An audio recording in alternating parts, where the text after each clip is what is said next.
সকালে উঠে এরকম পরিবেশ দেখতে কার না ভালো লাগে। গ্রামের শাকসবজি থেকে মাছ মাংস পর্যন্ত সবকিছুই টাটকা হয়। গ্রামে গেলেই আমি চেষ্টা করি খুব ভোরে ঘুম থেকে ওঠার, কারণ এই প্রাকৃতিক সৌন্দর্য কিন্তু শহরে পাওয়া যায় না। সকালে উঠেই আজকে আমরা শাক তুললাম। এই শাকগুলো কিন্তু আমার শাশুড়ি আবাদ করেছে, একেবারেই ফরমালিন মুক্ত। আর এই শাক খেতে যা টেস্ট লাগে সেটা আসলে বাজারের কেনা শাকের মধ্যে পাওয়া যায় না।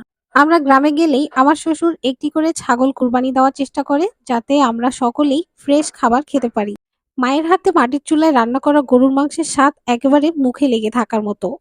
আর আমরা সকলেই হাতে হাতে কাজ করে নিই। বাড়ির পাশেই এক দাদুর রাজহাঁসের একটি পাল রয়েছে। প্রতিদিন সকালে সেই দাদু এই হাঁসগুলোকে ঘাস খাওয়াতে কিছু দূরে নিয়ে যায়, আবার ঘাস খাওয়া শেষ হলে ফেরত নিয়ে আসে। পরন্ত বিকেলে আমরা প্রায় বাইকে ঘুরতে বের হয়ে যাই, আর চারপাশে সবুজ এরকম প্রকৃতি দেখতে কিন্তু বেশ চমৎকার লাগে।